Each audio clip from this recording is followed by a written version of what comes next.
All right. Hello, everybody. Happy Friday. Welcome to Naoto's Nerdy Power Hour.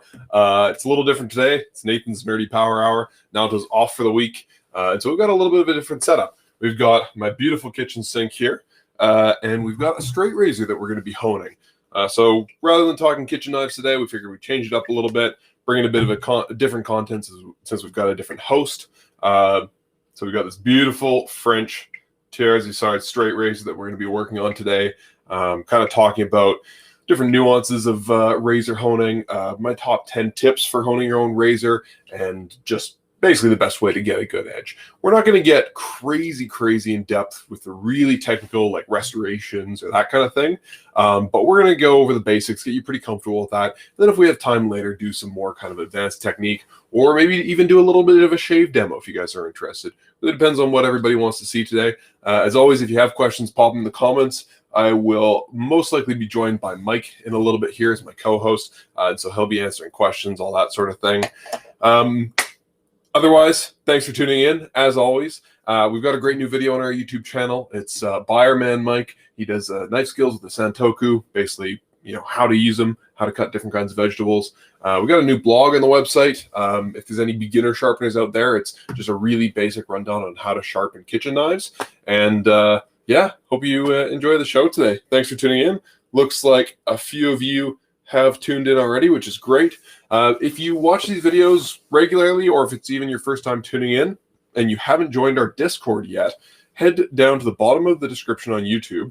We've got just an invite link there. And Discord, if you don't know, is basically a place where people can just have conversations. It's for us, it's a community space. People talk about knives, knife sharpening, a little bit of cooking as well. There's even some cat pictures. And so it's just kind of a space for our nerd community to gather, to share ideas, to ask questions, to help others out. And it's been a lot of fun so far. It's been nice seeing everyone on there, being able to connect with you all outside of, I guess, the regular weekly discussions that we do on Fridays. And so I hope you guys have enjoyed it so far, and hope to see more of you joining soon. Again, as always, it looks like he needs a pina colada. Well, Damon, I've got pineapple juice and gin, so hopefully that'll do well enough. Like I said, I should be joined by Mike in the next little while. If the pina colada reference was to do with the shirt that I'm wearing today, Mr. Usyk complained about how boring my shirt was last week, so I figured I'd spice it up a little bit for him. Anyways, happy Friday. Thanks for tuning in. I think I'll just get down to it. So this is the straight razor I'm going to be honing today. Try to show you in the second camera. I apologize about the quality of the secondary camera today. I was trying to get the Sony to work and it was having some troubles, so it's not quite as high definition as it usually is, but try to light it up nice and bright for you folks. So this is a French-made straight razor called Nagerston. I've had this straight razor for probably 7 years or so now. I think I got it the second year I was at Knifewear, and kind of just when we were starting to open up Kent of Inglewood. And this guy is really fantastic. It's made from a kind of... I'm in. Thanks for much. There he is. How's it going, man? I figured it out. Good, man. Good to see you. Which is not true. I had a panic quick call to Chris Lord, and then I figured it out. Oh, good, man. Well, I'm glad you got it figured out. So I'm just we're just doing a little straight razor sharpening today. I figure you can help answer questions and stuff. If you see a question you want to pop up on screen, like Damon Spector's note about a pina colada, you just click on it. It'll just pop it up like so.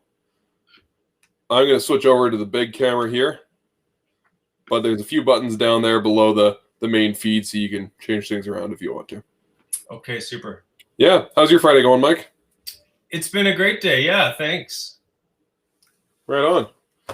So as I was saying, this is the razor we're working on today. It's made in France. Nagerston has kind of a proprietary blend of steel that they use. And so the steel on this guy is really hard. Generally, straight razors are made from relatively hard steel because facial hair is actually quite coarse, and you're cutting a lot of it when you're shaving. You need a very fine edge to do so. So really soft steel isn't going to hold that edge very long, and you're not going to get a very good shave. So hard steel, in this case, it's hardened to about 63, 64 Rockwell. So this stuff is super hard. Really quite fantastic as far as straight razors go. The French-made razors, the Nagerston, are my personal favorite. There are other brands that we carry, and they're all great. but this one just happens to be my personal favorite. I find it takes kind of the smoothest edge. Have you? I have the same experience as you. I find those are about the nicest things to hone. Oh yeah, absolutely, and that is a big part of it too. The quality of the steel as well as the geometry of the blade is really going to affect how enjoyable it is to work with on a stone. Yeah, well, James Wang's here, and he's excited to see you sharpen this. He hasn't done one before, and Nathan has had many incarnations in our business, and starting out at Knifewear, moving to being sort of the guy who kicked off Kent of Inglewood, and now moved into his role doing what he does best. But Nathan's phenomenal at doing these razors, so I think we're all going to learn a little something here. But I mean, sort of like Naoto, it really just comes down to the insane amount of practice I've had when you open a brand new shop and you specialize in that kind of thing, you try to get as good as you possibly can really quickly. Kind of like when Kevin opened Knifewear, like he had no choice but to just get really good at knife sharpening really quickly. Yeah. Okay. Well, what's the plan here? Are you gonna talk us through the setup and then get after it? Yeah, exactly. Already? So I've got a few. What's that? Are you drinking already? Yeah, just a light drink. Nothing too stiff. A corpse survivor, I bet. Yeah, I wish. So basically, I've got a razor. I actually lent this to a buddy, so it's been fairly well used over the last 6 months. I haven't shaved with a straight razor in about 8 months because I was growing a beard up until recently. And so I'm going to give this guy a pretty thorough tune-up. I've got a set of Shapton stones that I'm using here today. This guy right on the sink bridge is the 2000 grit. I've got the 4000 over here, as well as the 8000 and the 6000. And these are the Shapton glass series. These are supposed to be really fantastic for straight razor sharpening, but I've actually never sharpened a straight razor with them before because we kind of started carrying them after I stopped working in the shop very much. So I'm excited to experiment with them a little bit. I've been really enjoying them. So that's good to hear, man. I'm really excited to use them. I guess as far as other gear goes, I've got my truing stone there. Really important to keep your stones flat. Probably just give it a run over this guy before I start using it. I've got leather paddle strop. I don't use the leather side very much for straight razors, more so for kitchen knives, but I'm going to use the side of the chromium oxide quite a bit. And I've got a piece of chromium oxide right here that I borrowed from the shop yesterday. So I'll give this guy a good coat, make sure it's nice and ready to work. And then I've got a more, I guess, traditional for the straight razor world, traditional flexible strop. This guy's Cordovan leather. Really, really nice and smooth. Yeah, those are shocking how nice they are. Oh, they're insane. And this one's in pretty good condition too. It's got a canvas side that I'm going to be using, but this will come into play later when I'm mostly done the honing process, I guess. Yeah, so Dave Inspector thinks we should invent a new cocktail that uses sharpening water as bitters, and I can tell you, it's bitter. You don't need to make it bitter. It's all ready. You just dump it in there. Hey, I wonder if sharpening water tastes anything like tonic water. It might be a possible substitute. What are we going to call this cocktail? The Lexington Steel? That's pretty good. I don't know, the tummy ache. Right? The loser. So I guess tip number one when you're honing straight razors is to use really hard, flat stones. Both of those qualities are really important. Like I said, straight razor steel, it's quite hard, and so it's going to fight back against the stone more than, say, a softer steel might. And so a harder stone is going to wear more slowly and stand up to the kind of use you're putting it through. You're not doing any really intense grinding with a straight razor most of the time, but you do want stones that are going to keep their flatness really, really well, because the edge of a straight razor, as the name implies, is straight. And if your stone's not flat, your edge is probably not going to end up straight. Same goes for sharpening single bevel knives. You want your stones to be as true as possible in most cases. I tend to avoid soft stones, kind of like the Knifewear series stones, at least the 220 and the 1000. As much as I love them, I don't love them for straight razors, especially if I have to do any heavy grinding. And so that's why I think these Sharpening glass are really good. I also really like the Naoto stones for straight razors. They can be really, really nice. And so I'm going to start on 2000 grit here, as I mentioned, right? This is the Sharpening 2000. The reason I'm going to start this low is because this razor's seen quite a bit of use and probably not been stropped maybe quite the way I would strop it over the last little while. And so I'm going to need to do a little more heavy lifting. Usually when it comes to honing a straight razor, you're going to start either on something a little rougher, like a 1 or 2000, if the razor needs a lot of work, or you're going to start around a 4000 grit if the razor's in pretty good shape. The 4000 grit isn't really going to grind that much material, so I tend to start around this range, 3 or 4000, if the razor is already in pretty good shape. That means basically it's shaving, but it's snagging a little bit. I'm going to start on a 2000 or 1000 if the razor is really fighting with the hair and not really cutting well at all. Tip number 2, before you actually get to honing your razor, is to give it a really good strop and test it. Because even a razor that you've been using for a while may have some burrs built up on it and may need a little bit of extra stropping to see where it's really at. As you probably know from the knife sharpening world, burrs can kind of get in the way of the edge and not really give you an accurate idea of how sharp the edge actually is. And so if you've got those burrs built up, it may feel like your razor is more dull than it actually is.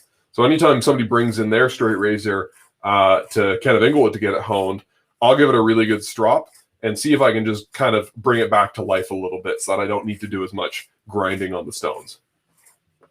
I often find when it's, especially as you get into straight razor shaving, your technique with your stropping gets better over time, as does most technique. And I always like to just check in and touch base with people when they bring in their new razor, that we could just go over that process to begin with. So if you're curving, what happens is as you're trying to, as you get to the end of your pass, if you roll the razor up and over the edge, you can kind of fold the fine edge a little bit over. So totally, just make sure you have a good technique. I'm sure Nathan will touch into that when he gets to the stropping stage of this. Yeah, I'll talk a bit more about the stropping technique when I use the flexible strop, just because that's kind of one of my other tips that I want to go over as well. But you do want to give it a really good stropping before you hone it. I like to use chromium oxide because it's really kind of good at pulling on those burrs and just cleaning up that edge, giving it a really nice polish. And I'll often find even some vintage razors will come in and they'll seem to be in really bad condition, but I'll run it on the chromium oxide and it'll actually be in pretty good shape after I touch the chromium oxide, because all I've really got on the edge there that's making it dull is just some burrs and a bit of oxidization, and the chromium oxide sometimes is enough to remove that. All right, Nathan, so we got a few questions I'll get to here. Yeah. S. Buckle is asking about using a Superstone, Naoto Superstone, and I said I think that to finish on that Naoto 12,000 Superstone is a great stone. Totally. Again, I think one of the really important things when you're doing a straight razor is to really make sure your stone is flat and true. Yeah, it makes a much bigger difference on your face than on your cutting board. Yeah, absolutely. And I mean, I do like using hard stones with straight razors. I do find those super stones a little on the softer side, but I've used them for years with straight razors, and they do work really well. Yeah, I agree. Especially at the coarser end, I like a harder stone. Professionals, these Sharptons are lovely. Yeah. I think you're really going to like it. But yeah, those super stones from Naoto are such a nice stone, and they're really a good value at to buy a 12,000 grit stone. Absolutely. It's really the nice thing about them is it's good bang for buck, right? And we often, like, you can get a 20 mil thick, which is the standard size of a sharpening stone. We get the 10 mil thick ones specifically for honing because you don't wear away a 12,000 grit stone. And a straight razor especially doesn't wear down your stone as much. So a thinner stone will still last you for a lifetime. I mean, these Sharptons are pretty thick. I don't know the actual measurement on them, but they're at least 10 mils. And this guy in store would last us many, many years of honing, I would think. Maybe even up to 5 years, especially because it's got that glass plate on the bottom so it doesn't snap eventually. But if you're using this at home, this would last your lifespan, and then maybe 2 or 3 more lifespans afterwards. Yeah. So I'll get into the technique really quick, just so I can get going, and then let's do a few more questions after that. Sure, sounds good. Okay, sweet. So when you're doing a straight razor, honing a straight razor, again, unless you're doing some more serious refurbishing work, it's more like the polishing stages of doing a knife. So for those of you that haven't worked with straight razors that much, this is going to be a lot more more of the polishing and honing that you're used to, as opposed to actually sharpening and raising a burr and that kind of thing. The only time you really are going to raise a noticeable burr on a straight razor is if it's completely dull and you need to start over at like 1,000 grit or maybe 2,000 grit sometimes. So I'm just going to start with a few passes back and forth on this 2,000 just to get the edge cleaned up. I might not even need to go quite this low, but I'd like to see how this 2,000 stone works. And so when you're honing a straight razor, you just want to lay the razor flat, because the spine of the razor actually sets the angle for you. So there's no angle finding. That's one of the things that's actually a bit easier about straight razor honing, is you're just laying the blade flat and just drawing it across the stone. Just working, making sure that you're keeping the whole edge on the stone as much as possible, so that you get even wear. And that's that. Just nice and gentle back and forth. And I'll do, I don't know, maybe 20 or 30 strokes on there and see how the edge looks. And you'll notice I'm moving very gently. I'm not pressing with this hand. You can use your other hand to keep the razor balanced if it's bouncing up a little bit, but I really just let the razor glide across the stone, and that's it. You don't want to grind these guys aggressively. One thing I found is you really need to be light on your pressure with a straight razor. And for those of you here that are avid knife sharpeners but never sharpened or honed a straight razor, if you do, you'll go back to sharpening your knives and you'll be significantly better at your knife sharpening. It's amazing how much your technique improves from learning the delicate ways of honing a straight razor. Totally, yeah, absolutely. So I see a question from Blank Blank there. I can't quite read it though.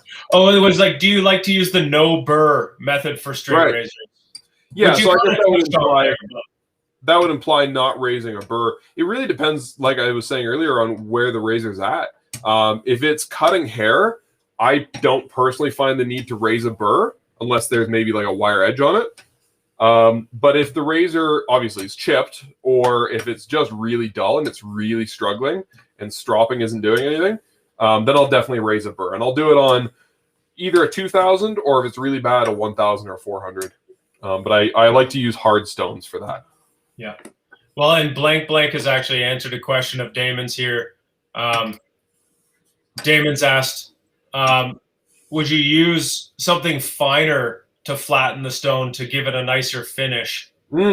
Using a rough truing stone on a 10,000, would that be bad, was his question. Now Blank Blank followed in suit here with this comment: I use my normal flattening stone, then use a Negura to condition the stone after. Yeah, I think that's a great technique. Yeah, couldn't have said it better myself. When you use your coarser stone, you will flatten it. And the problem is you'll wear away more sharpening stone than you need to. As long as you are removing any of the leftover slurry, like really cleanly rinsing that stone off, you're going to get rid of any of the coarse abrasive particles from the truing stone that are left hanging out on the sharpening stone.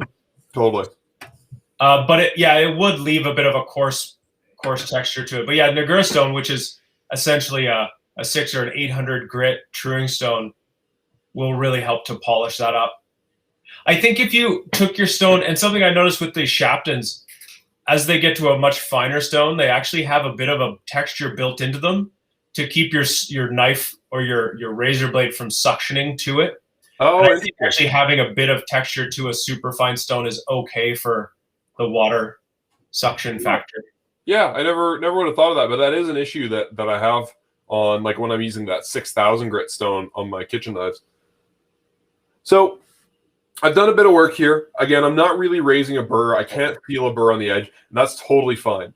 if this razor was dull and it wasn't really cutting hair properly, then I would put the razor flat on the stone and I would go back and forth more like I'm sharpening a knife. And I would do kind of sets of 10 and 10 or 20 and 20 until I get a burr on each side.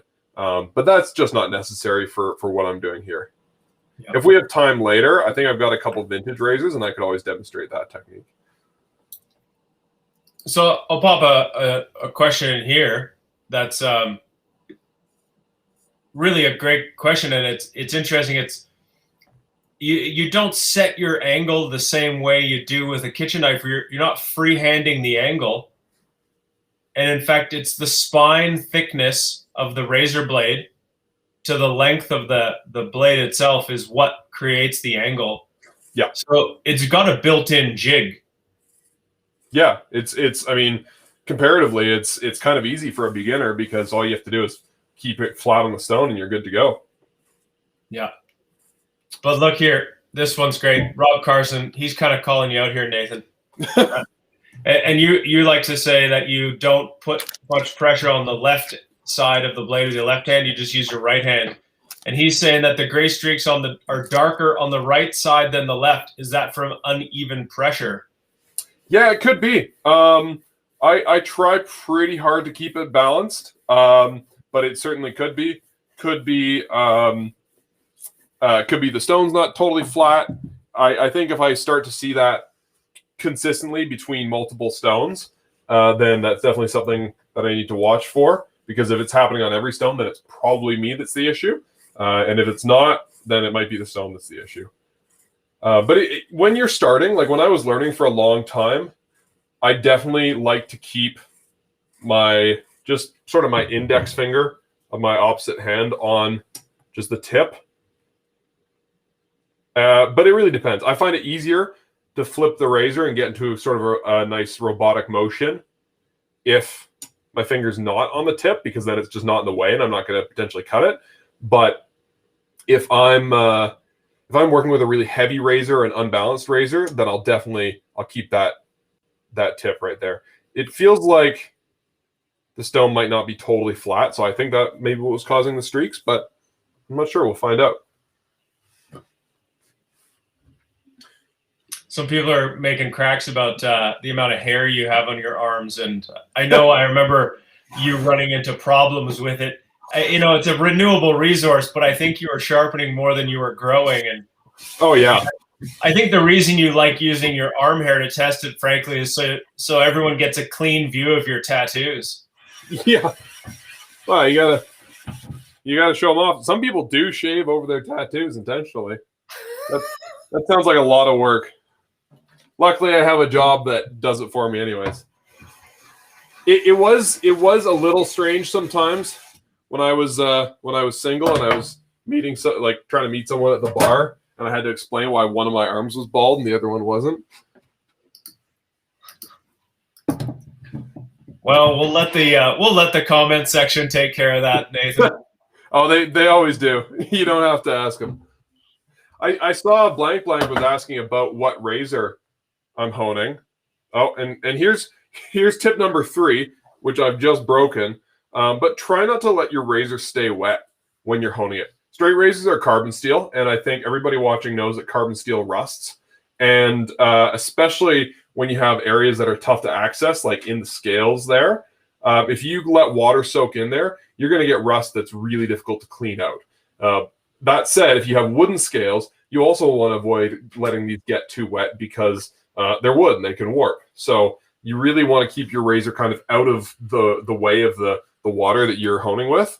And generally, when I set my razor down, I also like to close it. That goes for whether I'm shaving or I'm honing, because if I knock this razor off the counter, that blade might get chipped on the floor or it might hit my foot, and neither of those things are good. So I always close it and I set it away from what I'm doing.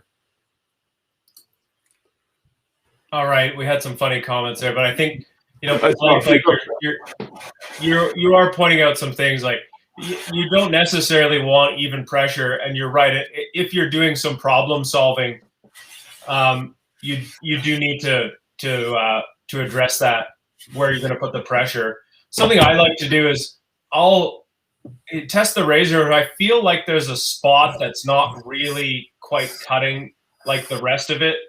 Sometimes there might be a slight sort of warp or bend in the razor, and so I'll take my finger on my left hand, and I'll just put my finger on the blade over top of that area that's not cutting, just to get a little bit of pressure there. And I'm not pushing down. It's just the weight of my hand is enough. These blades are so thin, it doesn't take much to change the pressure. Yeah. There's definitely tricks you have to learn if you're working with a blade that's got issues. Bent blades, if you can, avoid them. And that's why if people are wanting to learn how to do this, I often tell them just, start with a new razor, start with a high quality one rather than getting something used where you don't know necessarily the state of the razor, especially if you're buying online. Well, and we got a couple questions here that I think will feed into this. And, first, how expensive can razors go? Price range, easily you want to be in a budget of about $400 for a straight razor. You want to add another $150 or $300 for a strop. And those are the two most important things you need. Honing, you can bring to us or get someone else to do it. But stropping's a must. Now, you can we have some razors that are $1,300, $1,400, $1,600. Handmade, beautiful Damascus razors. But quite easily you can be in the $600 range. $400 is a good budget. You'll have a lot of options at $400. You can start at $200 and get into the game with a real one. The $35 Sweeney Todd razor on Amazon is not very good at giving you a representation of what a straight razor would feel like. If you're wondering how to get into this, they're great pocket knives. I'll say that much. Yeah, they're more like a street fighting razor. Yeah. You can tell with your cowboy boot. If you're trying to get into this and you don't want to spend the money right away and you want to get an idea if you like shaving like this, at Kenneth Inglewood, we've got this Hoxton safety or disposable blade straight razor. It takes a double-edged safety razor blade snapped in half. It's $32. It does the job. It's not nice. It's a piece of metal that holds a razor blade, but it'll give you an idea of the mechanics of shaving this way without having to drop. I shaved my beard off with that razor, that Hoxton Shavette, as it's called, and it was a great shave. It was really smooth. It took the beard hair off like it wasn't even there. Like it just blasted through it.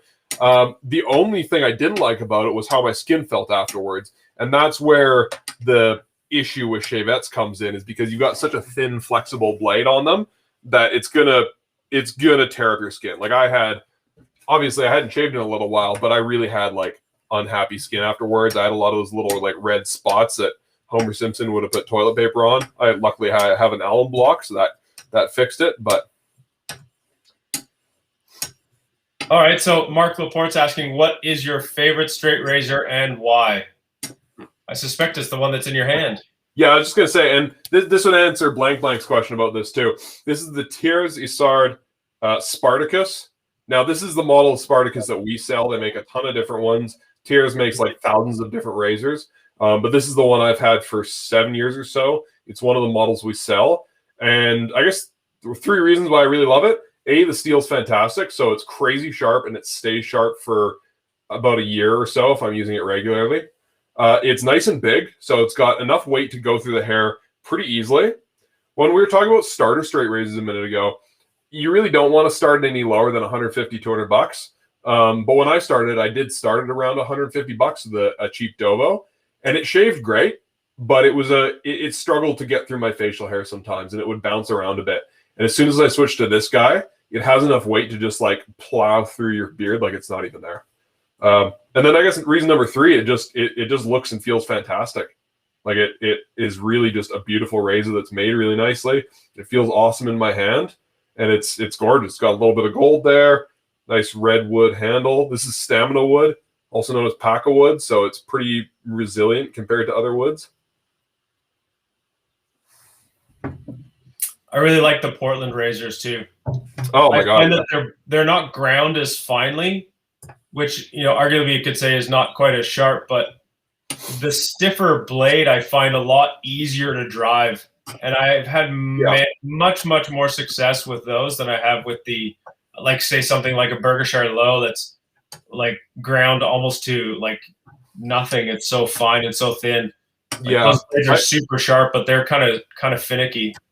I do like the razors that are a touch thicker. Like even this guy is a full hollow grind, but it's got a little more meat. Oh, it's got a little more meat behind the edge, and so it's a little more rigid. And those Portland razors, like the combination of the steel they use and how precisely they're manufactured and ground, they just, goddamn, they shave amazing. Yeah. Yeah, Damon's got an Iwasaki, which is, you know, an Iwasaki is how Knifewear started getting into shaving. And Kevin was on a trip in Japan, met Iwasaki, and picked up a couple of these really cool Japanese straight razors. It's a fairly different style. It doesn't have the folding scales that cover the blade, so when you put it away, you're a little more careful. But it's like a pencil with a razor blade on the end of it. And you know, I agree with Damon. You cannot beat the shave. They're very intimidating when you look at them, but when you shave with it, it's a really lovely thing to shave with. Well, and I sometimes I've sold them to beginners too, because you know, as great as the symmetrical blade of a European razor is, this whole thing, this whole handle situation that folds and flips around, and this really long blade, it makes them a little awkward and a little difficult to learn how to wield it when you're getting started.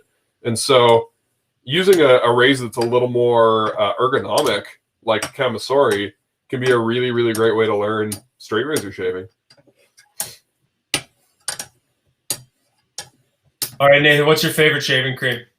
And then we'll go through this question, and then let's get into just sort of you touching base on what you're doing again. Yeah, I'm getting close to being done on this stone. I've kind of lost count.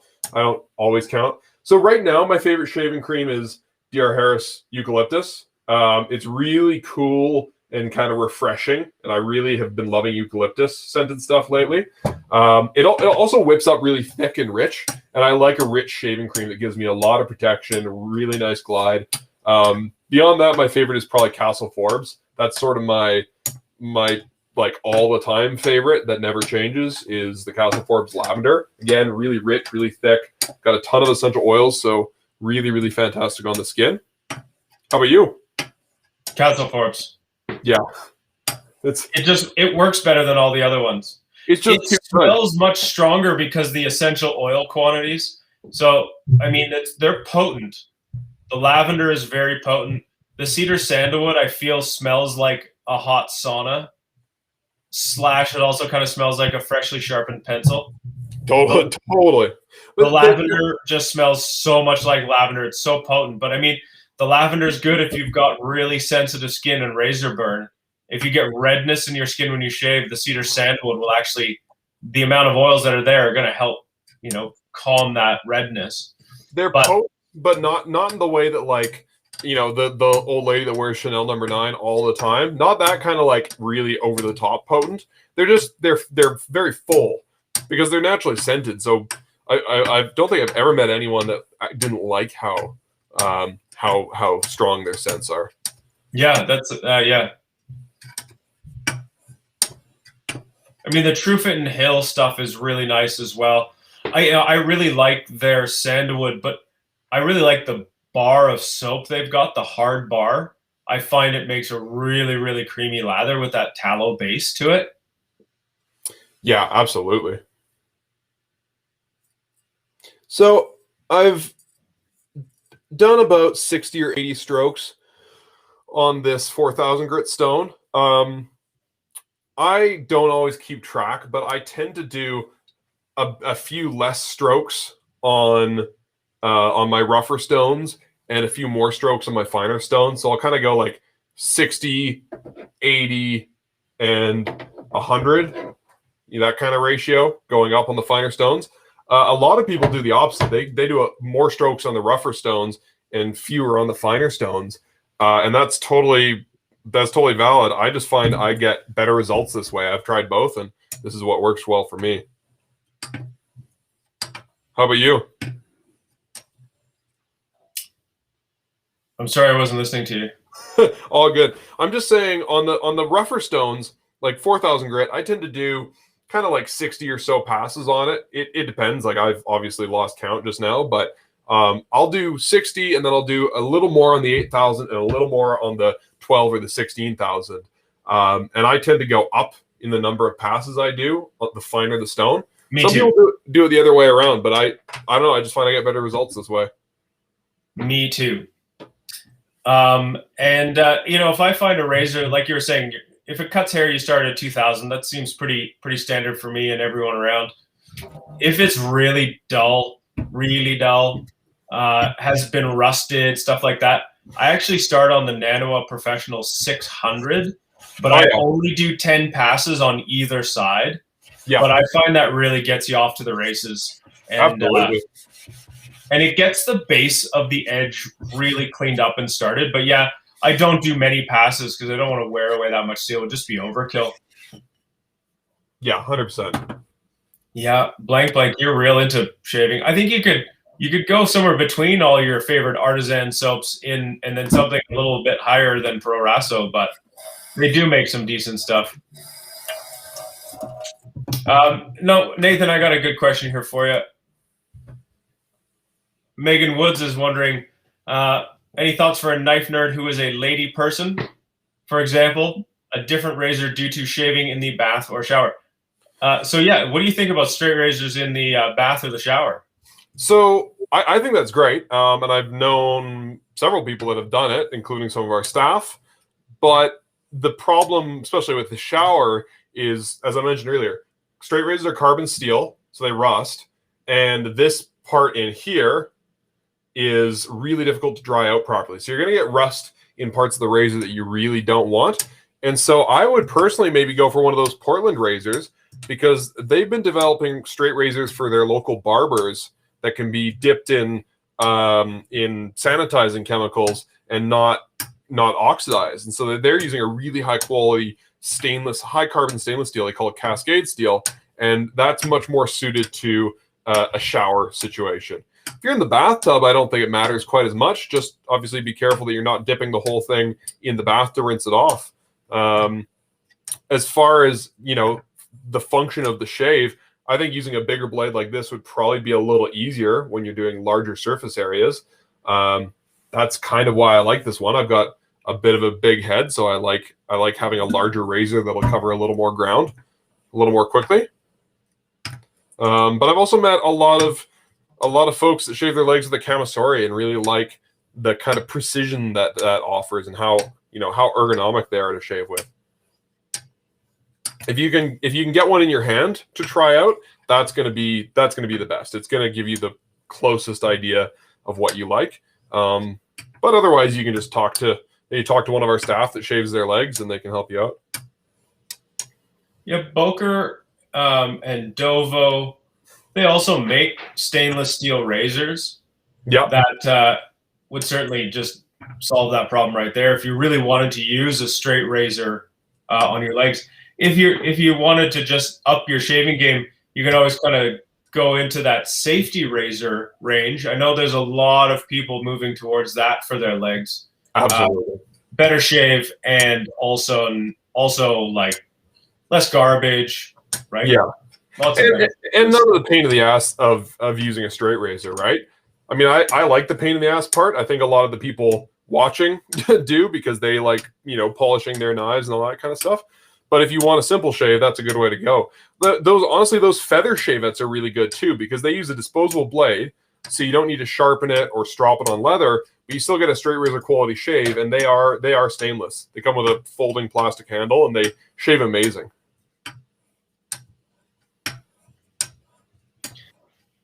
So how often do you find, like you were shaving daily with a straight razor for years, so how often are you finding that you're honing your razor? If I was shaving daily and it was a really nice hard steel like this guy, I would probably hone my razor, like assuming I'm using it kind of 5 times a week, I'd probably hone it about once every 6 months. But for most folks, if your razor is either not quite as hard as this one, or you just haven't had as much practice stropping, you're probably going to be honing it every 3 months if you're using it often. For most people that own a straight razor, though, they use it 2, maybe 3 times a week. And if you upkeep it well, you'll only need to hone it once, maybe twice a year.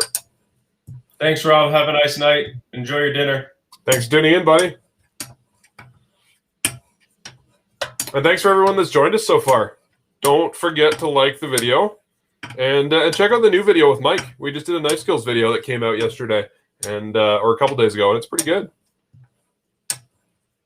My mom called me and said it was good, so you should definitely watch it because my mom says she's got the best judgment of things that I do. I imagine so. If I get Mike's mom's approval on the video, then I'm happy with that. So we have another question here.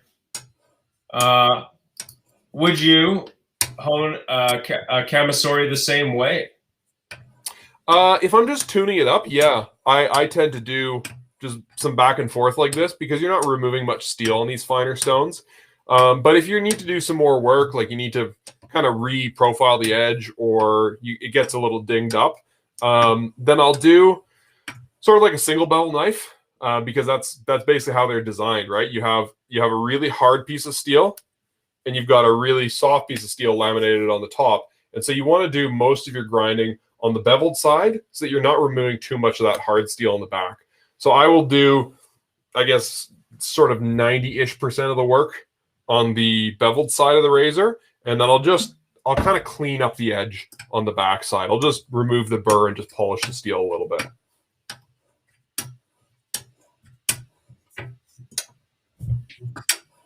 When I was in Japan and we were at the Iwasaki's forge, I was watching him hone. He actually uses a natural stone to finish with. I mean, finish is a funny word because he's just recently ground it into a sharp edge, and then he does the final sharpening with this stone. It's not like he's resharpening, so quite a different sort of way to think about it. And he, quite frankly, just holds the stone in his hand, right? And would just sort of whip it around in circles. Oh, he's so fast. Yeah, and he would do like at the end of the stroke on the backside, he would slide it off like that. Yeah. Huh. Interesting. You can see that in Springhammer. I think it's Springhammer 1. The first interview is with him. That's on our YouTube channel. It's a documentary we made about Japanese knife makers, and yeah, his honing technique is very, very different from what we usually see. It's kind of funny when you can fall down such a rabbit hole with sharpening where it's like, oh, you have to sharpen 7 sides on the right and 4 sides on the left, and then you have to like stand up and do 3 circles, and then pat your elbow with your knee and then do the other side. Like there's all these things that you're supposed to do. You watch these guys who make these things and deliver beautifully sharpened and honed razors. And you know what they do is they just do the same thing every time. Yeah, exactly. They're just consistent.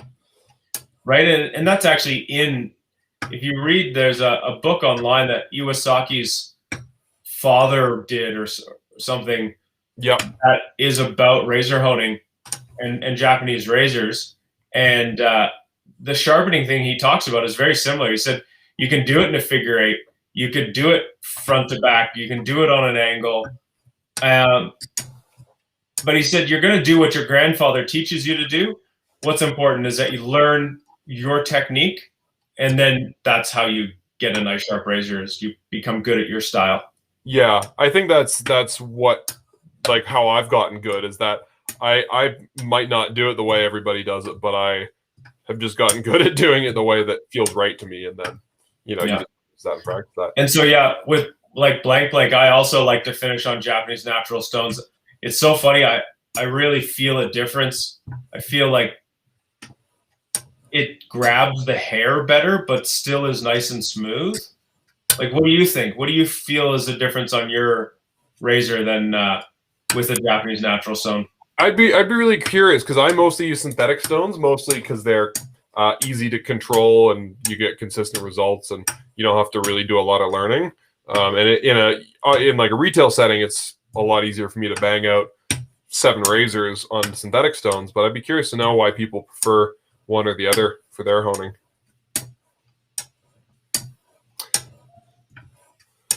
All right, so that's probably enough on the 8,000. Again, I've lost count, but the edge is looking real shiny. I don't know if that's going to show up on the camera there. Sorry, the camera's not as good this week, guys. The Sony was having troubles, but it's looking super, super shiny. As with, a kitchen knife, you want to make sure that your blade road is a similar thickness all the way along, and that you're getting a similar polish all the way along the edge. It's really important to basically show that you're doing a consistent job all the way along the edge. With these Tierzi side razors, they are a little less consistent in their exact perfection of their grinding and their shaping. So you are going to get some slight high and low spots in the bevel that are just never going to go away. And you don't need to stress out about that. You just want to avoid having really dramatic, pronounced high and low spots. I remember one of the things I learned when I was honing razors is that sometimes you're checking along the edge there, just the way you are, trying to slide some hair off your arm. And the tip is beautiful, the middle sucks, and the heel nice and sharp. Yeah. Well, and then you flip it over and do the other side, and the tip sucks, and the middle's great, and the heel is terrible. Well, that's the first sign you got a bent razor. Yep. Yeah, it's yeah. Man, I hate honing bent razors. Oh, Blake, I think I know where you're at. You've just bought all this stuff, so you have to believe in it. Yeah, that's the thing that happens to us too. Well, and Blank's got a sharpening business down in Texas too, so we certainly got more than enough opportunities to try all sorts of fun toys and more than enough excuses to add new toys to the rotation. Yeah, absolutely.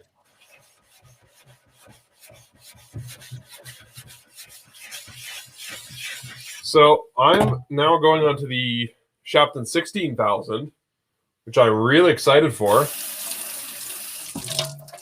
I'm going to be honest, I've never honed my razor on a 16,000 grit stone. And so I'm actually now very excited to shave with this thing because I don't know, I've never seen what this edge is like on my face. So it's going to be an interesting experience.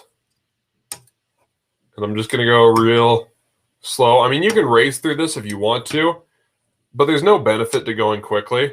Again, if I'm doing work, like if I'm doing it in the shop, I'm going to move quicker if I have several razors to do. But we're going to drag this out a little bit today. Okay, so are you surprised at the feeling of that stone? I mean, it's grippier than I would have expected for sure. It feels less smooth than a Nanawa 10 or 12,000. Like it feels bumpy, right? Yeah. Like it feels like it needs to be smoothed out, but I'm guessing you're gonna tell me it doesn't. No, it's just that's the way it is. And I kind of wonder if they've added that texture so you don't actually just get so much suction that the blade sticks to the stone. Yeah, I wonder.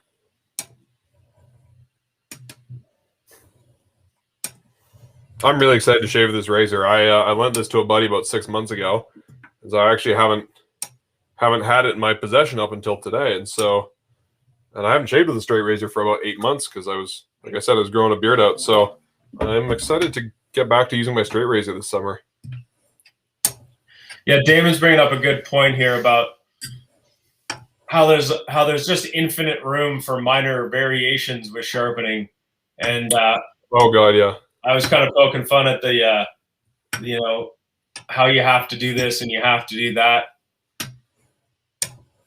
and I think sometimes a guy can get real deep into something like sharpening and he's got a lot of stuff to do because maybe he just needs an excuse to spend a little bit more time out in the garage.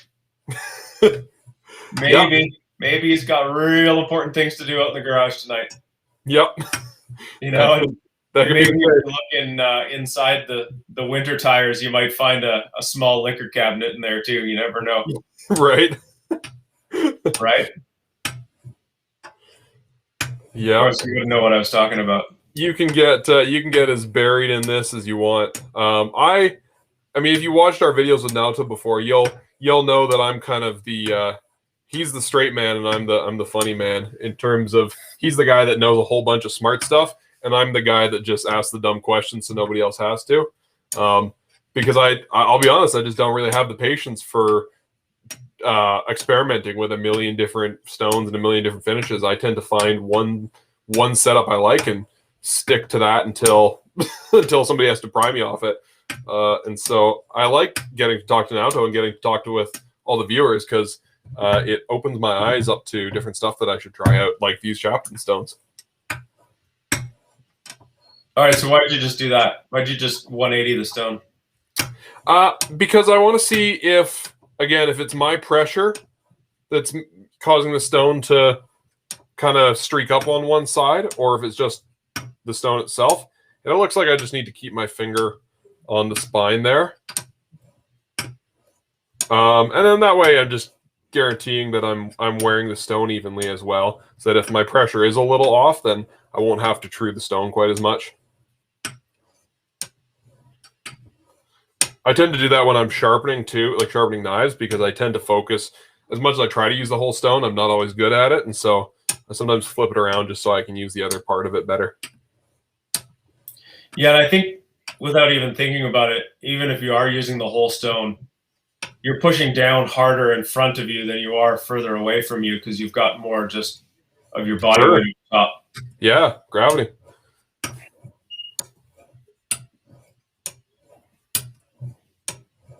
I'm curious to know how many of the people watching, because I know you guys all have some good knives and lots of sharpening stones and stuff, but how many of you use a straight razor? I know Damon has a Camisore, and Blank has a I think a straight razor. Blank, I don't actually know what kind of razor you use, but I'd be curious to know how many people have ventured into straight razors and how many people are uncertain or are afraid of it. Yeah, I've got my old Dovo Forestal with rosewood. I think it's actually Bubinga scales. And it's a beautiful razor. It's done so well for me this whole time. You can buy 16 straight razors for sure. I'd just rather save my money for pocket knives. Yeah. Yeah, the whole pocket knife thing that we've been getting into has been really dangerous. I've only come home with one new one so far, but those Spydercos are really nice. I like them. Yeah, I just bought this Spyderco Delica yesterday. Oh, nice. Which, I'll be honest, the reason I bought it is because I've owned it once before, and it's the only pocket knife I've ever lost is this Spyderco Delica. Oh, damn. And I do feel like I would choose things that were, different steels of, different than VG10, which is what this is. But I don't know. I feel like I needed it back in its whole, in its collection, to make me feel good about things again. Yeah. Yeah, I feel that if you have a knife you really like, especially if it's a pocket knife that feels very right to you, it's hard to get past losing it and not want to just buy the same one. I've got the new I think I've showed this off before, but I got the new James brand. I think this is called the Chapter, right?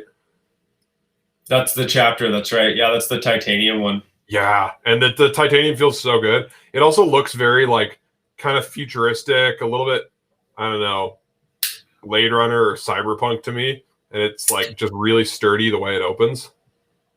I'm a fan. Yeah, that's a beautiful knife. And I like stuff that scuffs up and kind of shows its age, and so the clip's starting to scrape up a little bit, but it looks really nice. So I'm excited to wear this guy in more. Cool.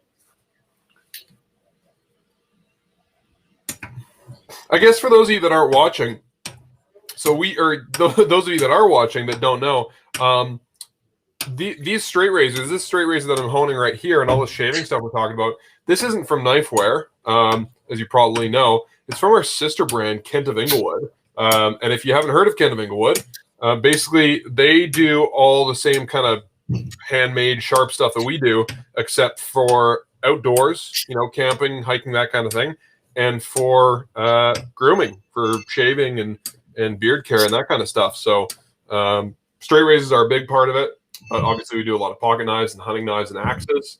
We do safety razors, shaving creams, beard oils, everything you could need to take care of your face and just feel and look good. Mark's got a great question here. Will we ever do a Kent of Inglewood garage sale?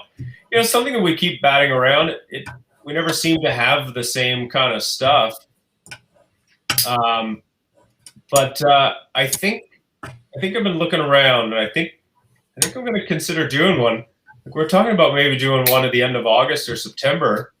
But yeah, let's see what we can kind of root out here. But I think we've got some stuff that we could. We're bringing in a whole lot more pocket knives. Like I just sat with Tiff this morning, and I think we picked out 65 or 70 more pocket knives to bring in. So frankly, what we need to do is make some more room, because we haven't exactly got a Walmart-sized store here. So there might be a few things that we got to let go of and move on. So we might actually start thinking about doing a garage sale for the end of the fall or the end. Our floor space is less Walmart and more 2 bowling lanes. Yeah, 1.5 bowling lanes, I'd say. Yeah. I don't know. It's been a while since I was bowling, sadly. I'll be honest. I don't really care to go out to any bars anytime soon, but I would love being able to go to a bowling alley sometime. Yeah, as soon as we can, Nathan. Let's go bowling. I'll go bowling. I'm down. I love bowling. Fuck it, dude. Let's go bowling. Fuck it, dude. Right. I've never used a straight razor. Seems dangerous. James Dean has been using his 2-track Gillette since the 70s. Damn. Yeah, you know what, James Dean? Get a safety razor. Yeah. It's what Gillette originally invented. You put one disposable blade in it. It's sharper. It sticks out a little further. You're getting a little bit more danger than your Gillette 2-track with a safety razor, but it's significantly less danger than a straight razor. Yeah. I love it. I'm never going back to a cartridge like the 2-track. It's so much nicer of a shave. And the thing I appreciate about it, frankly, is that, as a guy, I got my first razor from my dad. It was a Philips Electra shave. It came with a Post-it note that said, "Good luck." And I shoved that against my face and ripped the hair out of it and thought, well, maybe this will get better. And it never really did. And then I got the Gillettes, and it was okay. But, the price starts to add up. And really what ends up happening is you wake up every day and you do something that you really hate. And something that I like about the safety razor, I got a Badger brush. I got some nicer shaving cream. I learned what I was doing. Mm-hmm. And I get a better shave, and now I don't start my day with something I hate. Yeah. I mean, there are a lot of parts of your day you don't have control over. You can't make doing the dishes or taking out the garbage or doing laundry really more fun than they are currently. But you can certainly make shaving and grooming in general, something that you get to enjoy and take a little bit of pride in. And that's what it's become for me. James, if you can beat Kevin Kent in the chopstick challenge, which I know you have because you sent us video evidence, you can absolutely shave with a single blade razor, be it a safety or a straight.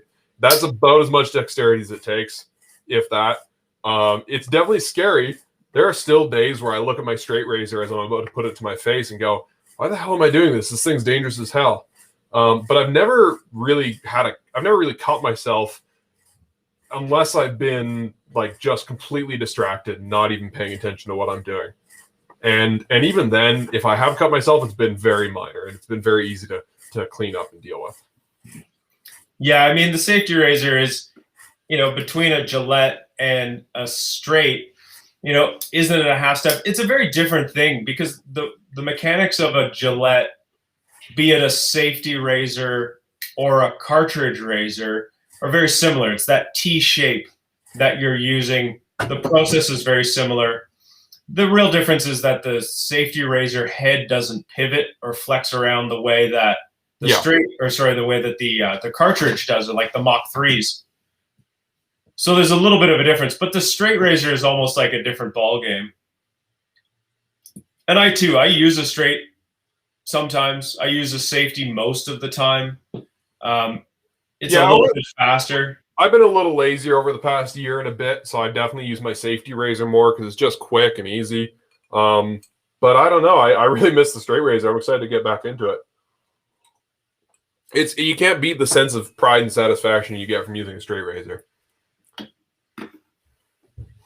So I guess tip number whatever, I think I was only on tip number 4, but I probably skipped several as I was doing the honing process. One of my big tips is don't be afraid of the chromium oxide. I use this stuff a ton when I'm honing razors. I don't use it after every stone, but I definitely use it after my rough stones, like my 2000 or 1000, and I always use it after my final stone, because the difference that you're going to get between just edge off the stone and just this like blazingly sharp edge that I have now is really, really awesome. And I use lots of chromium oxide. I like to load it up onto a rougher material like suede. Some people put it right on the leather, but I find it cakes up and gets really hard and doesn't work very well for straight razors or blades in general. So I always use it on a more kind of rough, porous material. I don't know if I'm doing this right, but I'm just popping a couple of links into the chat here because we're asking what's a great place to start. So first I put a Portland. There's a Portland in there. I think that would be a phenomenal place to start. And then I'm going to throw in this Black Star, maybe the Astral. Yeah, the Black Star. There's a Dovo razor here that's about $260. The Dovo Black Star. It's a cool looking razor. I mean, they're all kind of cool looking. I don't know how well it's going to show up for you guys, but I've got a really, really nice polish on the edge. It's basically a mirror, which it should be after a stone as fine as 16,000, or even after a 10 or 12,000.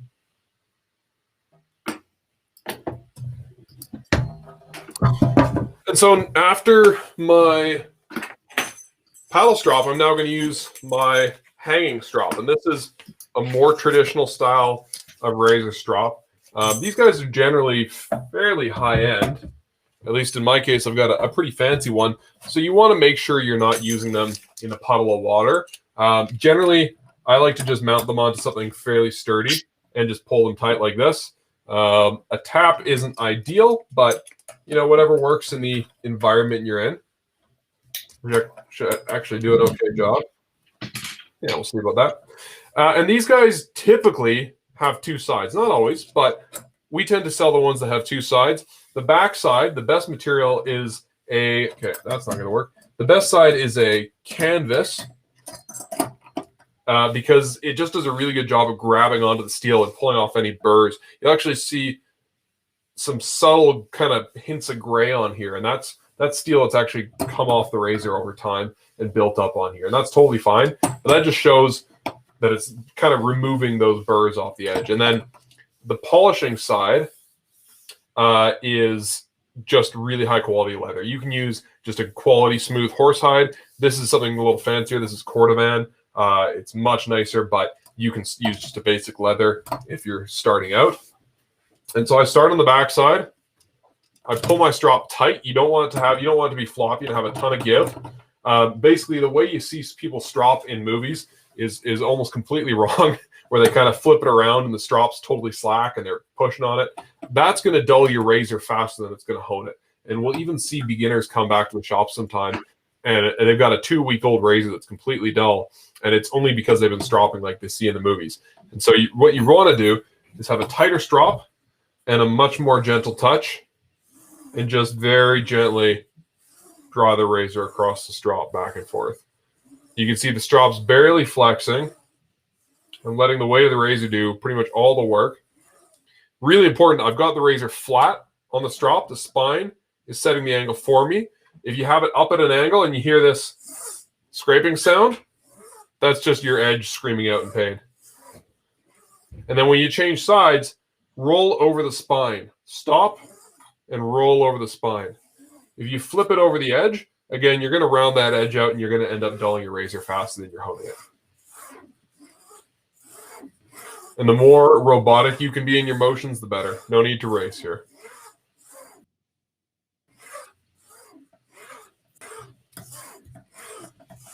Hey, do we just convince James that he needs a straight razor? Yeah, James Dean's going to look at some. So I chucked a couple in the chat there. Damn, dude. And you know, you can start, like Blake saying, if you're good at honing, you can kind of start anywhere.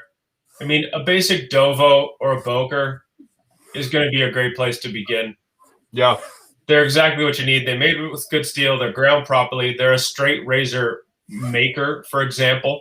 Yeah. They're the real deal. I'd start there. And you can use a paddle strop for a while too. The hanging strop is really quite nice and gives you a little bit more of a hone to it. But, I mean, you can definitely use a paddle strop.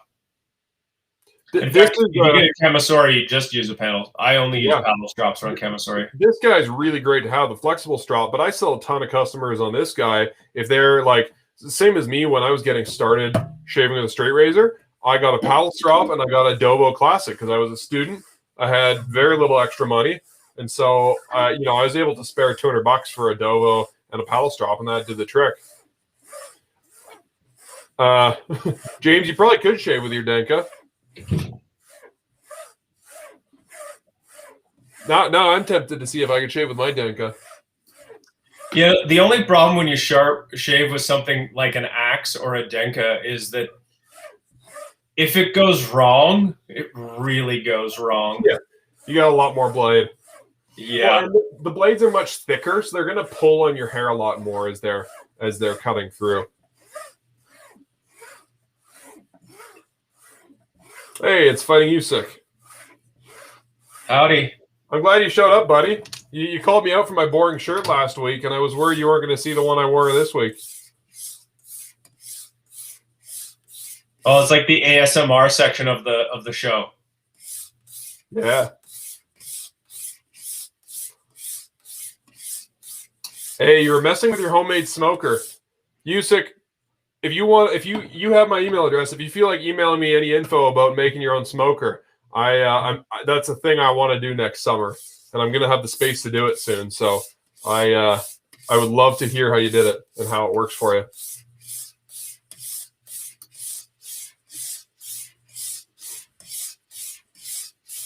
Yeah, loser has to shave with a Tojiro Hanasuki. I don't know if I want to enter that competition. I've had a bad track record on winning so far. Yeah. You've only lost the one, at least. I know. There's only been one. I've lost 100% of the time. It's a bad track record. True. That's true. I was going to say, I've got this little hook here. Maybe I'll just pop this up. Oh, yeah. You'll have to hide that comment because I don't think people can see it. But we can switch. Here, we'll do that. There we go. This little kind of a thing is what I've got. And if it works for you, I've got a bathroom sink with the cupboard underneath it. And I just put one of these up and inside underneath the cupboard. And my strop hangs off of this. And so when I want it, I just open the cupboard doors, pick up the strop, pull it out, do my stropping, basically just drop it, and it falls back inside of the cupboard. It's a little low, but it's the best way I've found to deal with it. It doesn't really get in my way. I'm not in and out of that one too much anyway. But yeah, these little brass hooks at Home Depot for 135 cents. It's solid gold. 135 of those pennies is perfect. I find you can get them into most things, and they hang on them well enough.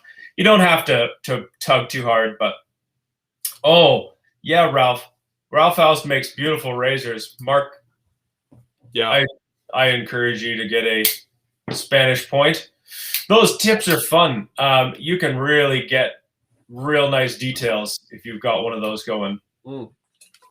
And really every Ralph House razor that I've seen, which is probably 100 or something now, yeah, because we've really only been carrying them for a couple years.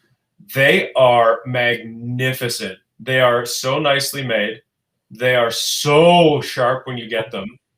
Like, I've never had to hone one to send it out the door. No, they're insane out of the box. They're sharper than they have any business being. This thing is super sharp. That 16,000 stone did an amazing job. I'm basically cutting hairs midair. Right. But the other important thing, so this is my next tip for razor honing, is when you're testing it on, say you're testing it on your arm. Obviously, if it's your own razor, you just shave your face with it. But when you're mid-hone, it can be a little difficult because you're not just going to lather up and stuff. And so the arm test can be pretty reliable. But there's two things you want to look for. Obviously, you want to cut the hair well, which is doing. The hairs are just literally popping off. They're just flying away. But just as importantly, you want to test it on your skin and kind of press it in and drag it a little bit as if you're shaving. And you want to make sure it's not going to scratch up your skin and leave it really kind of red and irritated. Because if your razor can be super sharp, but it can still be rough, and if it's still rough, it's going to give you a shave that's not particularly comfortable. It's either going to feel scratchy as you're shaving with it, or you're going to finish your shave, you're going to leave the bathroom, and you're going to have really kind of red, irritated skin for the rest of the day. And neither of those things are very good. So you want your razor to be sharp, but you also want it to be smooth. And that's where more of the fine-tuning with the strop and even the last stone can come in just to get it really nice. I always find that the difference between a smooth razor, even though it's sharp, and a toothy one is that chromium oxide. I really feel that chromium oxide loaded strop can just take off a bit of the bite off your razor. It really just does. make it feel a little bit smoother on your skin. Yeah, it's really, really amazing stuff. And I use the chromium oxide, definitely not with every shave, but I probably use it every 5 or 10 shaves just to bring the razor back. Because if you just let those burrs build up, eventually the flexible strop's not going to do anything, and your razor's going to go dull. And so the chromium oxide kind of helps give it a little boost and keep it sharp even longer, in my experience. Whew. Yeah, that thing is super duper sharp. I was going to say to James Dean as well, if you go to the Ken of Inglewood website under the blog section, or if you head to the Ken of Inglewood YouTube channel, there are some kind of old videos, but good ones, that are all about how to shave with a straight razor. So if you want to learn the actual technique of shaving and stropping, I'd be happy to give you lots of advice, but we have videos that we've made about the technique that really break it down quite clearly. Yeah, or just email Nathan. Yeah, anytime. Mike at Knifewear, Nathan at Ken of Inglewood. We'll guide you through what we've got. We can even set up a video chat in the store and show you what we've got. Yeah, absolutely. We're more than happy to help you figure out what's going to be the best thing for you. Yeah. Well, that's kind of my basics on how to hone a straight razor. I know I said 10 tips, and I wrote down 10 tips, but then I left it upstairs in my office. But that's kind of everything you need to know. Use good quality stones, use hard stones, keep them super, super flat. Be very, very gentle the whole time along, and be very robotic in your motions. The more kind of in control you are, and the more you're taking your time and really being precise about it, the better edge you're going to get on your straight razor. And then just check it and test it often. Look at your razor, test your razor on your arm. You probably noticed there I was testing it after each stone, and sometimes even I'll test it partway through a stone to see how it is. That's really going to help is if you're paying attention to your razor. And then don't be afraid to use this guy often, because it's going to keep all the burrs off the edge and give you a really clear indication of where your edge is at and how smooth it actually is. Whether that's when your razor's first coming in for sharpening and you're just kind of checking it, or at the very end when you're checking to see if you've done a good job and if your razor's ready to shave. I'm pretty excited to shave with this thing. I think that 16,000 edge is going to be really, really nice. Oh, I think you're going to have a happy shave. Yeah. Do we have any other viewer questions we got to answer there? I don't think so. I mean, James Dean, get that Thierry Sard. You might as well start there. You would never really need to get another razor. And that Thierry Sard Spartacus that Nathan's been talking about is the one he uses. I've used it several times. It's a phenomenal razor. It's really all you need. It's not, you could certainly go higher, but in a way, almost not really. It's diminishing returns in that territory. Yeah. Well, here, why don't I've got my shaving gear. Why don't I do a little shave and I can show James how it works. Let's do it. Why not? It'll take me a sec. I'll have to move a couple things around, but you shave with a Cambro? I do today. I'm going to mount my computer up so I can use it as a mirror and actually see what the hell I'm doing. All right. So when you're shaving with a straight razor, it is fairly important to use good quality gear. The same can be said of any shave, but here you know what I'll do. Boom. Yeah, I need you to fix this. So the same can be said of any shave, but generally you want to use gear that's going to treat your skin well, and is going to help you reduce any irritation that you might get from the shave. Shaving irritation can be caused by, obviously, dull blade, but it can also be caused by a lack of hydration. It can be caused by bad quality products that dry your skin. So when I shave with anything, really, but especially when I shave with a straight razor, I use a shaving brush because this is going to whip up my kind of protective lather with my shaving cream. And that's going to give me kind of the glide that I need, but also the protection from the actual razor so that I'm not irritating my skin with the blade. Just going to run a little bit of water there.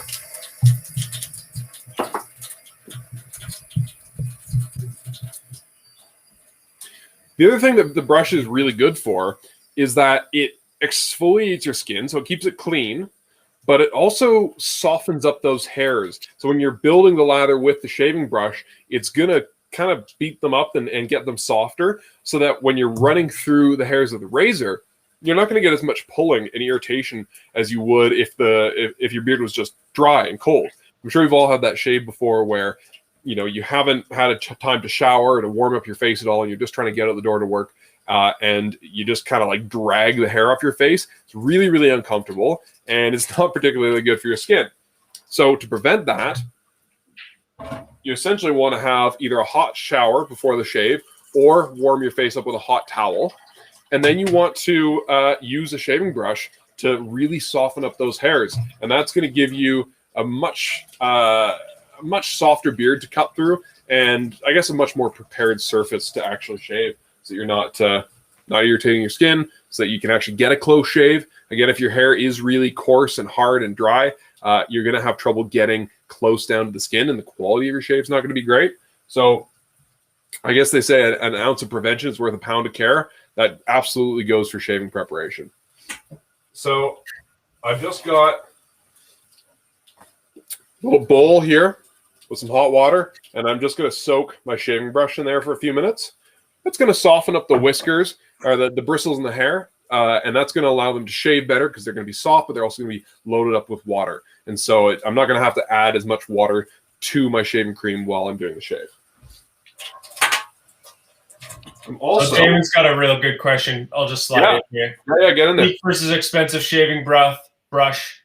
This is what I found. Synthetic brushes really don't hold any water, and you get a real soupy, thin lather. Yeah. Badger hair brushes, doesn't really matter what it is, gives you a really nice, creamy lather.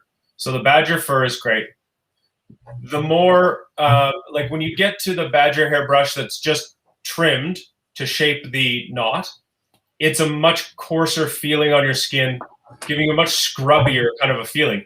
If you like that, kind of abrasive, scrubby feeling, then the coarser gray hair badger brush, or the one that's been trimmed, is great.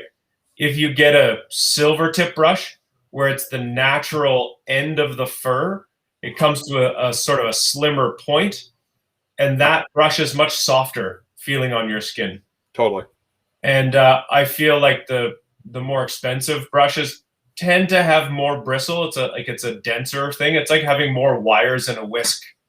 So you'll get a better batch of whipped up shaving cream. Yeah, sort of like a higher thread count for your brush. I think we found the best brush, and we put our name on it. The Kent of Inglewood shaving brush is $89 for the silver tip brush.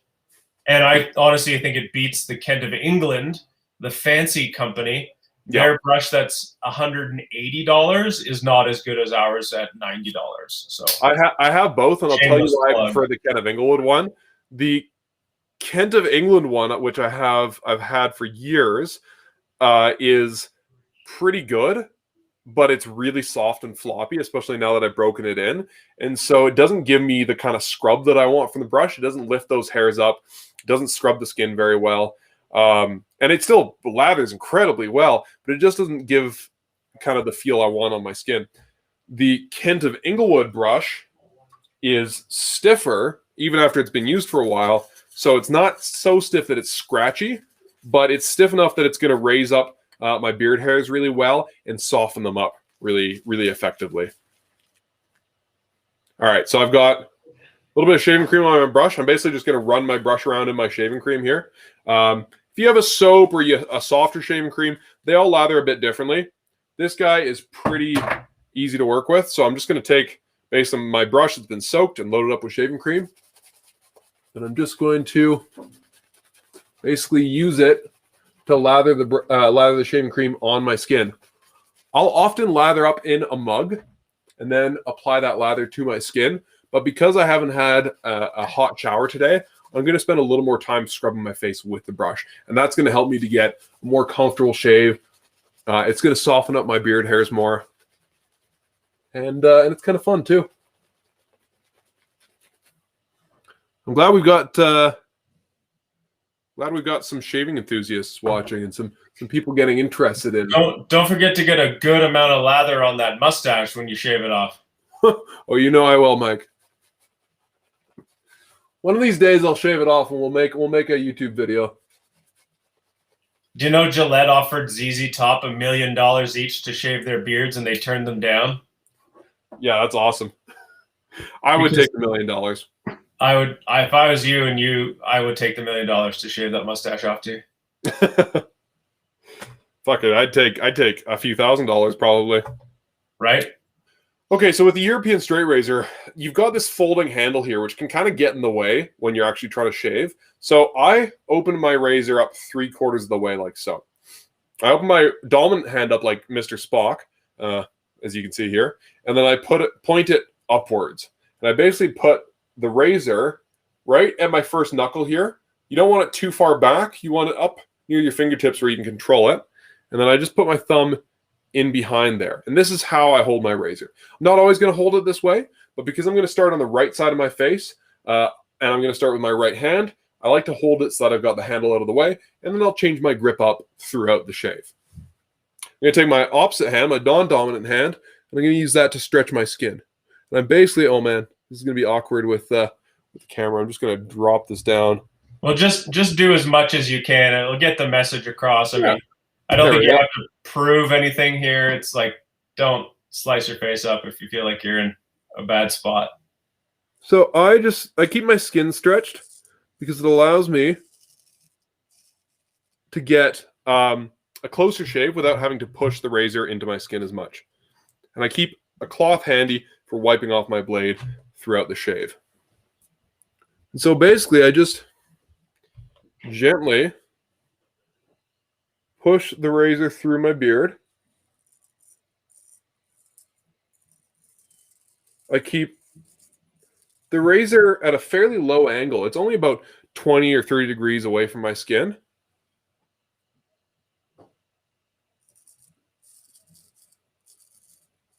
And I just gently work in short strokes, starting at the top of my cheek, working downwards.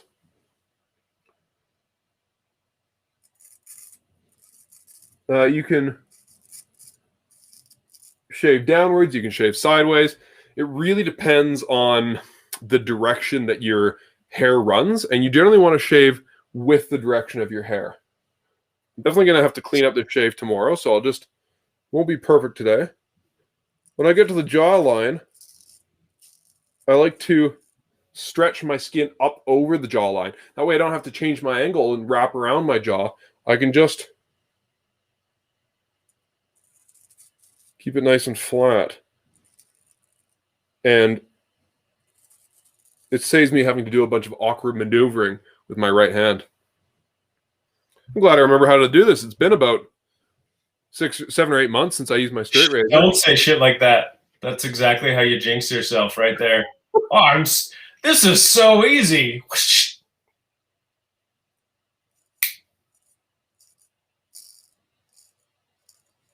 It's really a great thing. You really need to be 100% focused when you're shaving with a straight razor. You can't be tuned into the notifications on your cell phone, right? People can't be running around. It's kind of, there's an element of zen to it that really gives you that brief moment of clarity.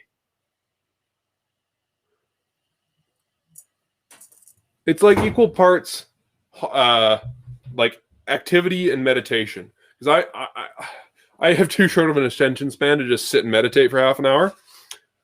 But I'm really only focusing on one thing when I'm doing this.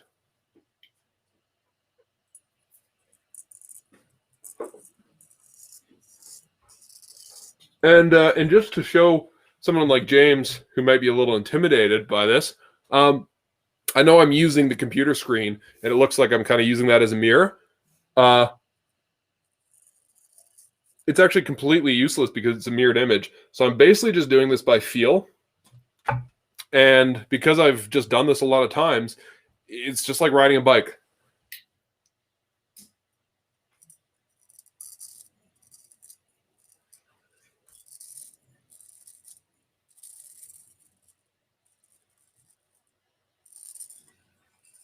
Around the chin, there's two things that are really important because you've got a big curved surface, and that's where straight razors have a little more trouble shaving, is on curved areas. So number one, you have to make some dumb faces. You have to really not be afraid to stretch out your face and look silly. And then number two, you just do little strokes. You just use the very tip of the razor to do most of the work. You just do tiny little sections as you go.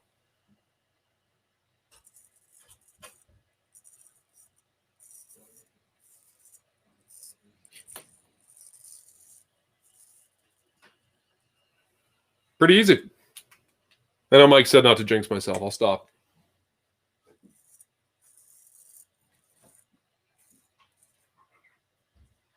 The Adam's apple can be a little tricky as well.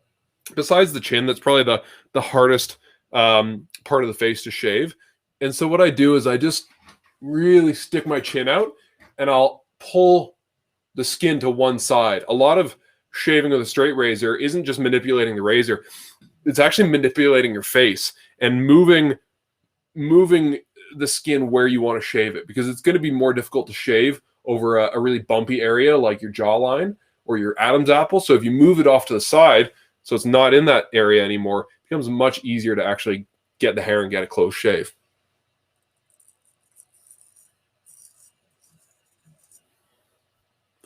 Have we got any viewer questions there?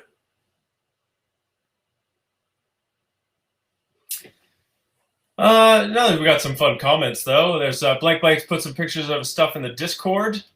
Nice. Yeah, and that's true. That's good, Yusik. Yeah, sharpening. This is when sharpening really matters. Squishing a tomato a little bit's okay, but squishing your face is very different. Yeah, that's well said. Well, and the sharpness is what's making this fairly straightforward to do. If this razor wasn't this sharp, if I had just, taken it from my friend and just gone and shaved with it, this probably wouldn't be going nearly as well, and the razor would be jumping around. I'd be struggling. I might nick myself because a dull razor, or a dull blade in general, you have to fight with, and as we all know, dull blades are more dangerous.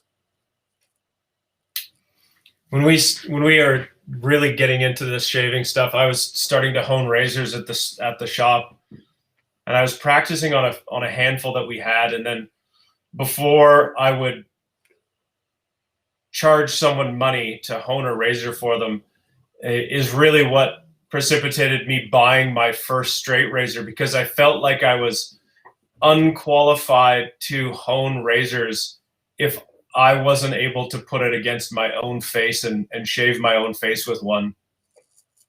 Absolutely. Yeah, that's funny. You just reminded me of one of my top 10 tips, and that's shave with your straight razor often, because shaving with it often will make you get good at it really quickly. And if you know how a sharp razor should feel, you will you'll know what to look for when you're trying to hone it. And so, for example, James Dean, if you're planning to hone your own razor, shave with it completely out of the box when you get it from us. We'll make sure it's shave ready before we ship it out to you. And don't even strop it. Just take it out of the box and shave with it, because that is how sharp it should be pretty much anytime you shave with it. And if it's not, that's when it's a good time to tune it up. And if you tune it up or somebody else tunes it up for you and it doesn't get back to that level, then they haven't done a good job. So really try to get that baseline of where your razor should be at. And then as you go and experiment with stones and stropping and all that kind of thing, you'll know what you're looking for, and you'll know what to expect out of your straight razor. It reminds me of the test for a chef in Japan to get his certification for fugu, for blowfish, the poisonous fish, is that he has to prepare one and then sit down and eat it. Yeah, if you're going to feed it to other people, that's a hell of a good test. I wonder what the success rate is. Right? I imagine you study pretty hard for that one. I'd say, yeah. You probably don't show up hungover for that test.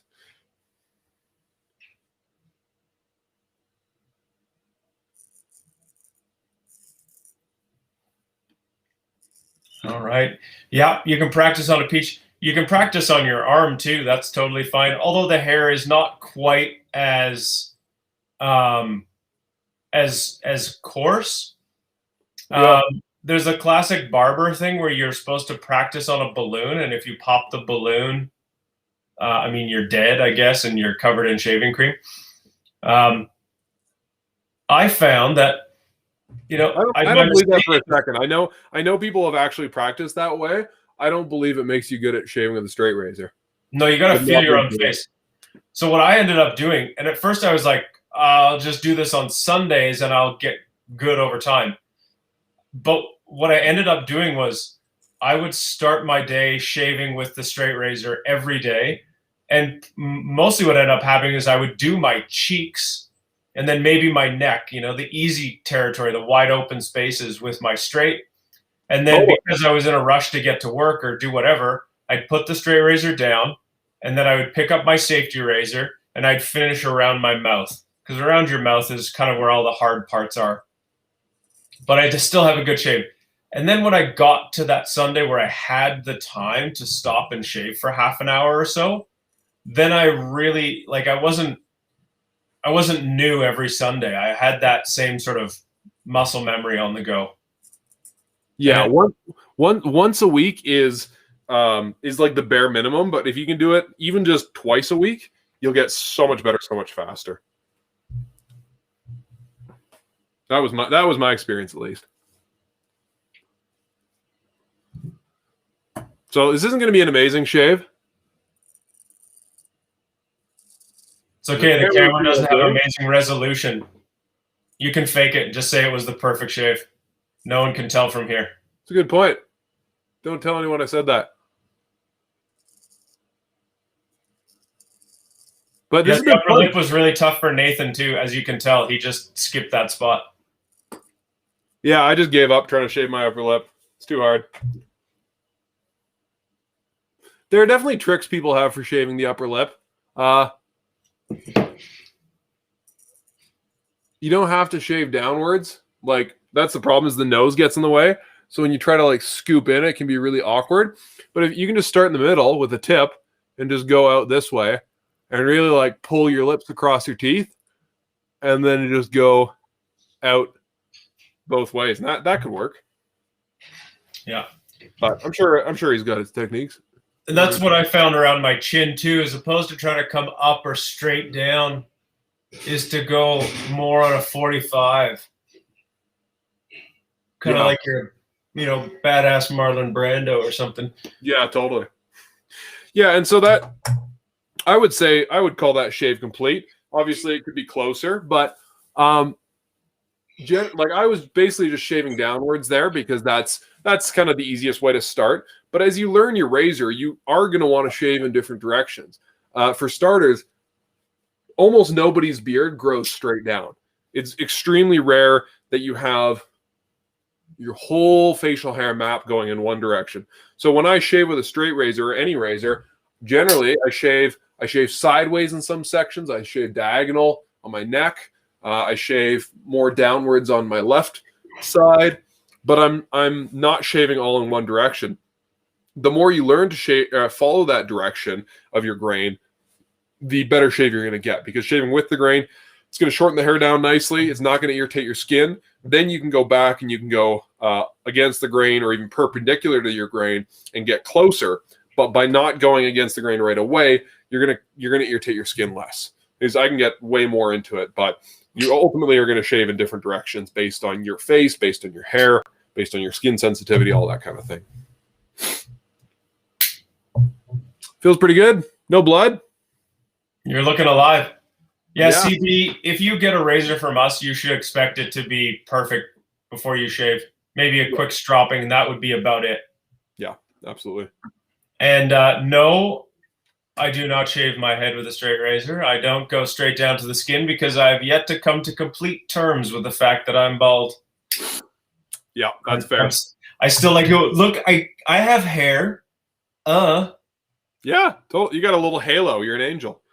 That's true. Thank you for making me feel better about my poor genes. You're welcome. I think the day that I find out I'm going bald, like get that little circle in the back, I'm just shaving the whole thing for the rest of my life. I'm going to do the opposite. I'm just going to go 100%. Never again. No more hair ever. Right. I'll keep the mustache though. You'd look real tough. Yeah, I can do like you'd have to wear. You'd need really big muscles and a tight white T-shirt, I think. Yeah, exactly. Yeah. I'll start bodybuilding, and then I can look like Charles Bronson, the criminal, not the action star. But you'd have to lift those weights that were like just round balls at the end of the pole, right. Like real classic. That was my Halloween costume one year. It was pretty good, except I was skinny, so most people just thought I was a caveman. But I thought it was a pretty good costume. Well, got any other shaving questions or anything? Any questions about anything else? What do you recommend for an aftershave? I think will be our last question here. Yeah, there's several that I like. I've been using, so there's two kinds of aftershave. There's alcohol-based aftershave called Aftershave Splash, and there is moisturizing aftershave called Aftershave Balm. Pretty much everybody that shaves any part of their body should use Aftershave Balm. It hydrates your skin. It heals the skin after the shave. It offers you protection while the skin heals. It's really, really important stuff. My favorite is the kind of Inglewood aftershave balm that we came out with recently. I like it because it's kind of like that GOF Trumper skin food that we used to get, but I find it more soothing and it absorbs better. That stuff was nice, but it was a little slimy. And so this stuff goes on really slick, hangs around for a couple minutes, soaks into the skin, heals your skin, really soothing for irritation, really nice and hydrating, but it's not oily. I get pretty greasy skin pretty quickly. And so I like aftershaves that are less on the oily side. I've been using this one lately, Barton & Stark Timber Yard. It's made in Calgary. I really like this too. I prefer it in the winter. It is a little heavy in oils, so I'll probably switch out to the Ken of Inglewood one for a summer aftershave. My top favorite again is the Castle Forbes Lavender. It's richer, but it's really, really incredible stuff. But I like to use the alcohol first. I like it for the sanitizing effect that it has. This one's a lavender, so it smells great too. And I just a few splashes of that. Few splashes in your cocktail. Yeah, probably wouldn't taste half bad. Might not be totally edible. The glycerin might not be real good. No. I like using the DR Harris skin tonic on my skin as soon as I finish shaving. Yeah, it's sort of a witch hazel based shaving or aftershave, and it's a bit of a toner, so it balances your skin out. And then I'll put on some sort of moisturizing aftershave. I find the ones from Henry and Victoria in the winter are really nice. Like you're saying with that one, it's really, really rich. Yeah. And then what do I like for a lighter one? I mean, that Ken of Inglewood one, I mean, that's like having a fire extinguisher for a shave. It's amazing how it cools your skin and then just like is gone.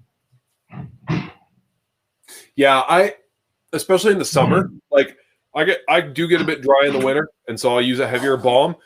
But as soon as it starts getting warm outside, my skin produces too much oil, and I prefer to use something that just disappears after a minute or two, and that's why I like that one. But there's so many good aftershaves out there. I do like pretty much everything we sell, but I obviously have my favorites. Yeah, that's it. That's shaving with Hey man, I'm gonna echo CB here. That was amazing, dude. You just did like a full straight razor shave live on YouTube. Yeah. And like, did you use your computer as a mirror? I tried to, but it's backwards. It's mirrored. So it was more dangerous than anything. So I kind of just did it by feel and memory.